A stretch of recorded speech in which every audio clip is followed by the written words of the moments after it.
तो hello guys, ये एक टेक्नो का फ़ोन है और ये प्रॉपर वन है सेट। मैं इस पे सीपीयू रिवॉल्व करके दिखाऊंगा। और भाई क्वालिटी बहुत डाउन है, मैं सही बता रहा हूँ। इसीलिए मैं शॉर्ट वीडियो बनाता हूँ क्लोज से रिकॉर्ड करके मदरबोर्ड को रिपेयरिंग करते करते। एंड सीपीयू रिवॉल्व और लॉन्ग वीडियो इसीलिए नहीं बना पाता क्योंकि मेरे पास उतना सुविधा नहीं है, बताऊँ तो सही में। ना कैमरा है ना माइक्रोस्कोप है। ऐसा नहीं है माइक्रोस्कोप के बिना रिवॉल्विंग नहीं कर सकते, बिल्कुल कर सकते हैं भाई, दिक्कत कोई नहीं है इसमें।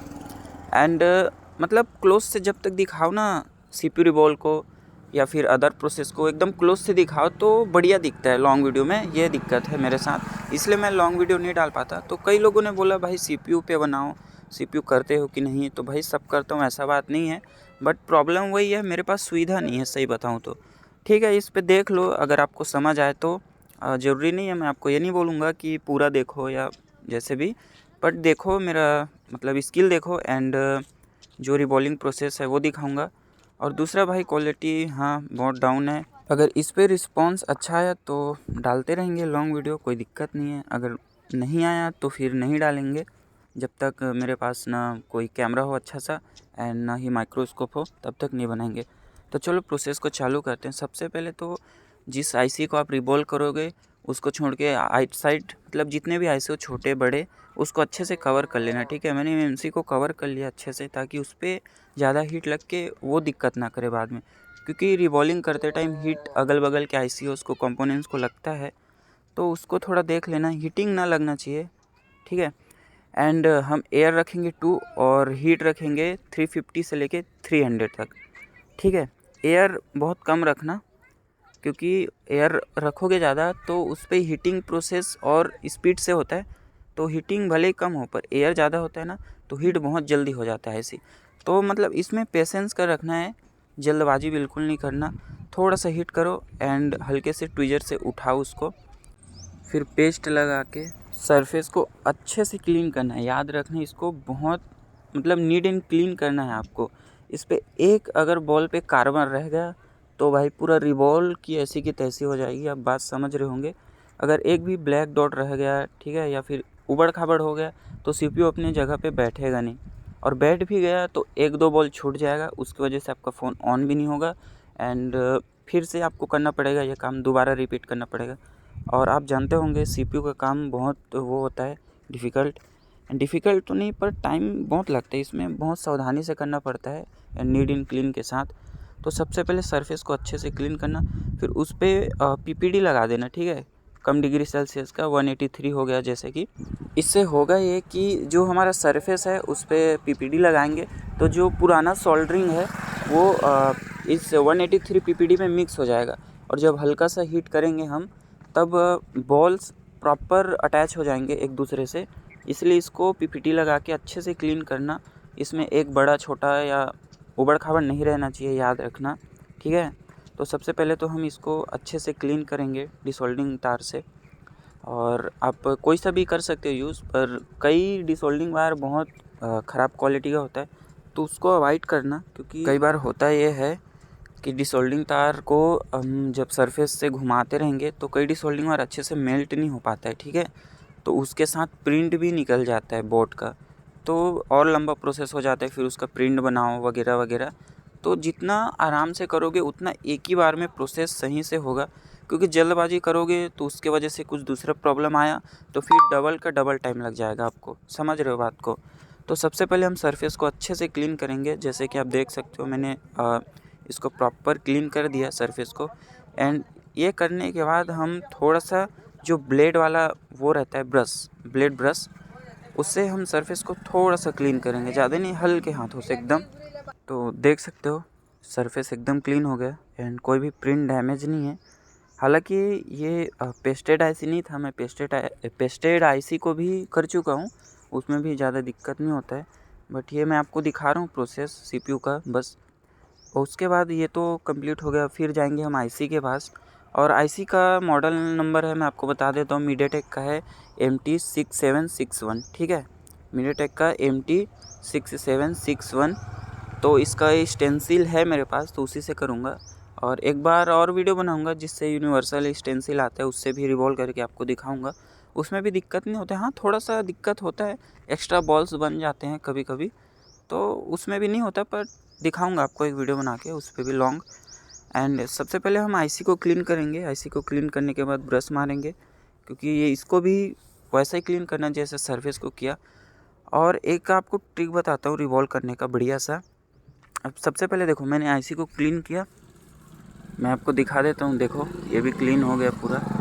और उसके बाद इस पे मैं क्या करूँगा, थोड़ा सा जो इसका बॉल है, ठीक है, थोड़ा सा बॉल इस पे पीपीटी लगा के हल्का सा बॉल उठा लूँगा। सब जगह का नहीं, ठीक है, सब जगह का नहीं उठाना है, मतलब किसी से 1-2 जगह का थोड़ा सा बॉल उठा लूँगा। जो भी छोटा छोटा बॉल है ना, एकदम सरफेस एकदम क्लीन नहीं रखूँगा, वो मैं बताता हूँ क्यों नहीं रखूँगा। थोड़ा सी उस पर पीपीडी लगाएंगे और इसके जो बॉल्स हैं थोड़े से उठा लेंगे, ठीक है। और वो क्यों, क्योंकि जब हम एक्सटेंसिल पे रखेंगे तो उसका जो बॉल है, वो जो उसका खांचा होता है ना छोटा छोटा बॉल्स के, तो उस पर एक ही बार में अटैच हो जाता है, ठीक है। तो मैं दिखाता हूँ आपको आगे। सबसे पहले तो इसको दोबारा क्लीन कर लेते हैं, जो मैंने एक्स्ट्रा बॉल बनाया है थोड़ा सा। इसको क्लीन करने के बाद हम सीधा एक्सटेंसिल पे इसको बैठाएंगे। देखो मैं एक्स्ट्रा बॉल बनाने को इसीलिए बोल रहा था, क्योंकि जब हम एक्स्ट्रा बॉल आईसी पे बना देते हैं, तब हम जैसे एक्सटेंसिल पे रखेंगे तो बॉल पकड़ लेता है, ठीक है, उसके हॉल्स को थोड़ा थोड़ा पकड़ लेता है, तो हिलता नहीं है इधर उधर। आई होप आप समझ रहे हो मेरे बात को। मैं आपको एग्जांपल बताता हूँ, जैसे कि क्लीन सरफेस रहेगा एकदम। जब आप बॉल को बैठाओगे तो थोड़ा टाइम लगता है कि एक एक हॉल पे सेट होना चाहिए, तो थोड़ा सा टाइम लग जाता है। टेपिंग करके मैं रिवॉल्व करता हूँ।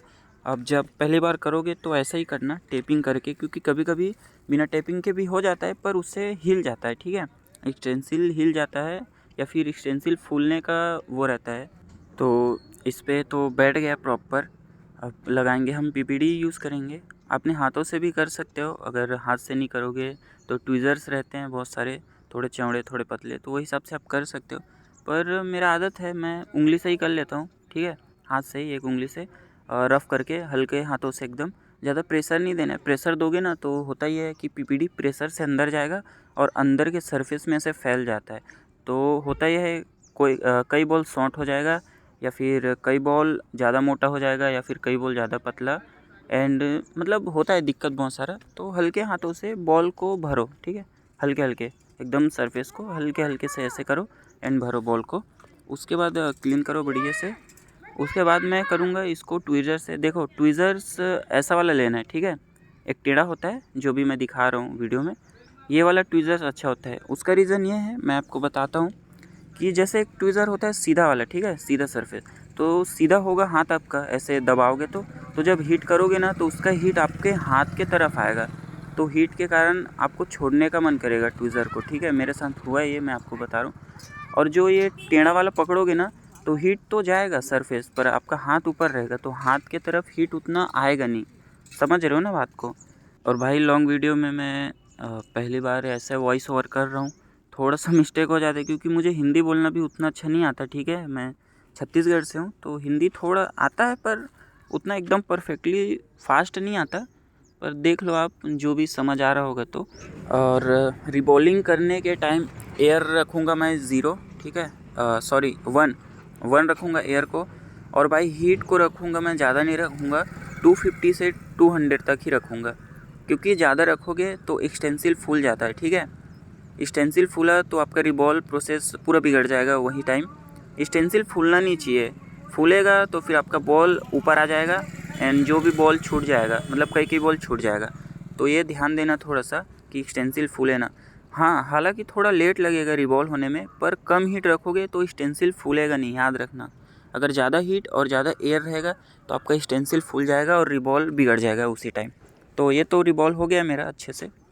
एंड अब बारी है मदरबोर्ड में इसको सेट करने का। तो सबसे पहले हम जो सरफेस है उसको मेटल ब्रश से हल्के हल्के हाथों से क्लीन करेंगे। क्यों? क्योंकि अगर इस पर रस्ट या फिर कुछ रह गया, ब्लैक डॉट रह गया एक जगह, तो आईसी का बॉल पकड़ेगा नहीं, ठीक है, सोल्डिंग अच्छे से नहीं हो पाएगा मेल्ट होके। तो ये करना भूलना मत, मतलब पहले देखो अच्छे से, आई स्कैन करो, हाँ एकदम सरफेस क्लीन है, नीट एंड क्लीन, चमक रहा है बॉल्स, तो फिर ओके है, ठीक है। बाकी ऐसे क्लीन कर सकते हो आप थोड़ा सा। एंड मैंने फ्लक्स लगाया था, वो थोड़ा ज़्यादा हो गया था, तो उसको पोंछ दिया मैंने और हल्के से फिर से लगाया, क्योंकि फ्लक्स अगर ज़्यादा रहेगा तो आईसी बैठाने के टाइम थोड़ा सा प्रॉब्लम होता है, क्योंकि जब हम हीट करेंगे ना तो फ्लक्स होता क्या है, कहीं कहीं ऐसे उछलता है बॉबल बन के, ठीक है। उसके कारण आईसी आगे पीछे हो जाता है। याद रखना, फ्लक्स ज़्यादा नहीं लगाना है, ठीक है ना। थोड़ा सा आईसी सरफेस में चिपक जाए हल्के हीट से, उसके बाद फ्लक्स दोबारा लगा के आप थोड़ा सा ज़्यादा हीट करके भी कर सकते हो। बाकी पहले पहले में फ्लक्स ज़्यादा लगाओगे तो इधर उधर आईसी हिल जाएगा, तो थोड़ा सा ध्यान देना। मैंने जैसे पहले भी कहा है, थोड़ा सा पेशेंस रख के इस काम को करना होता है। जल्दबाजी में करोगे तो थोड़ा दिक्कत हो जाता है, ठीक है। तो चलो, ये तो बैठ गया और हम थोड़ा सा हीट करेंगे पहले बैठाने के लिए। और एयर सेम रहेगा 2, और हीट थोड़ा सा कम कर लेना, 200 या फिर 250 कर लेना। और रीज़न बताता हूँ, जो हमने पीपीडी यूज़ किया है वो 183 का है, ठीक है। मतलब होता यह है कि जो कंपनी से आया होता है सोल्डरिंग, वो थोड़ा ज़्यादा हीट में मेल्ट होता है, और जो हम पीपीडी यूज़ करते हैं ये कम हीट में ही मेल्ट हो जाता है। तो ज़रूरत नहीं है ज़्यादा हीट का इसको, तो थोड़ा सा कम कर लेना। जो निकाले हो उस पर मत करो, थोड़ा सा कम करके कर लो, ठीक है। आप करते करते समझ जाओगे, हैंड स्किल अच्छा हो गया तो। बाकी मैंने इस पर 250 कर लिया था, अच्छे से बॉल मेल्ट हो जाए इस कारण। तो मैंने फिर से फ्लक्स लगा के एक बार और हीट को घुमा दिया, ताकि ये अच्छे से बैठ जाए। और थोड़ा सा टच करना है, मतलब थोड़ा सा, ज़्यादा नहीं, ठीक है। याद रखना, हल्के से थोड़ा सा हिलाना है आईसी को, और उससे पता चल जाता है कि आईसी बैठ गया है अपनी जगह पे। हिलाओगे तो तुरंत रिवर्स आ जाता है वापस। और आप लोग अगर आईसी लेवल का काम सीखना चाहते हो भाई, तो बात याद रखना, हैंड स्किल होना चाहिए अच्छे से, ठीक है। और मेन चीज़ है ट्रेसिंग। ट्रेसिंग आपको मिला तब तो आप करोगे ना, ये नहीं कि सीधा सीपीयू उठा दोगे, तो ये नहीं होना चाहिए। फॉल्ट कहीं और से है और आपको पता चला कि सीपीयू है, तो आपने सीधा सीपीयू उठा दिया, तो ये नहीं होना चाहिए। ट्रेसिंग भी ज़रूरी है बहुत, ठीक है। ट्रेसिंग से ही फॉल्ट फाइंड होता है कि कहाँ पे प्रॉब्लम है। और खैर, अभी के फ़ोन में तो सीपीयू में ज़्यादा प्रॉब्लम आता है, क्योंकि अभी के फ़ोन ही ऐसे आ रहे हैं हीटअप होने के कारण। और गेमिंग फ़ोन्स आ रहे हैं ना, तो इनमें थोड़ा ज़्यादा प्रॉब्लम होता है, हीट हो जाता है फ़ोन कभी कभी, या फिर ड्रॉप हो जाता है, गिर जाता है, इसके कारण भी हो जाता है। तो हाँ, आजकल के फ़ोन्स में ये प्रॉब्लम ज़्यादा आता है। तो ओके, लगभग हमारा 100%, सॉरी 90% तो सक्सेस हो ही गया है, ठीक है। अब 10% ऑन हुआ तब सही है, वरना फिर से हम रिबॉल करेंगे अदरवाइज़ कोई प्रॉब्लम आया तो सबसे पहले हम इसको क्लीन करेंगे अच्छे से। बाकी प्रोसेस तो हमने आराम से ही किया है और देख के किया है बढ़िया से। और बस एमएमसी पे हीट ना जाए ज़्यादा। खैर, मैंने उतना हीट भी नहीं लगाया था, और पेस्टेड आईसी नहीं था। पेस्टेड आईसी में थोड़ा सा हीट अप करना पड़ता है, इसमें पेस्टेड आईसी नहीं था, थोड़ा सा हीट डाउन किया था मैंने। बाकी मैंने क्लीन कर दिया, और अच्छे से देखो, जब क्लीन करो ना, या फिर थिनर से, या फिर कई लोग पेट्रोल से भी करते हैं, कई लोग मतलब बहुत सारी चीज़ें। तो क्लीन करने के बाद थोड़ा हीट मार दिया करो, ठीक है, ताकि अंदर में जो थिनर वगैरह रुका रहता है उसके वजह से भी कभी कभी सेट में शॉर्टिंग हो जाता है, तो वो मतलब सूख जाए हीट करने के बाद। तो देख सकते हो प्रॉपर हो गया। और वो ये सेम बोर्ड है भाई, मैं लास्ट में भी दिखा दूँगा। तो ये वही बोर्ड है, ठीक है, और ये वही सेट है, आप देख सकते हो टेक्नो का। फिर मैं चलो बोर्ड में फिक्स करके दिखाता हूँ सेट ऑन होता है कि नहीं। और आप लोग ये आईसी का काम सीखना चाहते हो ना, तो मेरे हिसाब से जो स्क्रैप बोर्ड होते हैं ना, उसका आईसी निकालो लगाओ, निकालो लगाओ, उसमें कोई दिक्कत नहीं है। निकालो लगाओ, ठीक है। आपका प्रैक्टिस होगा, हैंड स्किल अच्छा होगा। मेरे हिसाब से तो यही बेस्ट है। एंड चलो देखते हैं, चालू हुआ तो ठीक। हाँ ठीक है, देख सकते हो ऑन तो हो गया। इसको प्रॉपर ऑन होने देते हैं, क्या पता अगर सीपीयू तो रिवॉल्व कर लिए, और अगर कुछ और प्रॉब्लम आ गया तो फिर और दिक्कत है। पहले पूरा ऑन होने देते हैं। बट मैं 100% श्योर हूँ कि ये पूरा डन हो चुका है, क्योंकि जो काम करता है उनको थोड़ा ज़्यादा वो रहता है कि हाँ ये हुआ है, जैसे कि आप देख सकते हो। और हाँ यार, इसमें तो चार्ज था ही नहीं, 0% था। तो मैं आपको एक बार लगा के दिखा देता हूँ चार्ज पे, ठीक है। हाँ देख सकते हो, लोगो तो आ गया। मैं चार्ज भी दिखा देता हूँ आपको, ऐसा ना लगे कि सीपीयू के कारण बंद हो गया, ऐसा नहीं है। देख सकते हो 0% है। एंड भाई, वीडियो अच्छा लगा हो तो लाइक एंड सब्सक्राइब करना। और हाँ, थोड़ा वॉइस ओवर में प्रॉब्लम हुआ मेरा, और क्या बोलूँ, हिंदी थोड़ा कम आता है। जिसको भी अच्छा लगा हो तो देख लो भाई। और लॉन्ग वीडियो इसीलिए नहीं बनाता क्योंकि मेरे पास जुगाड़ नहीं है अभी, सही बताऊँ तो। ना कैमरा है, ना माइक्रोस्कोप है,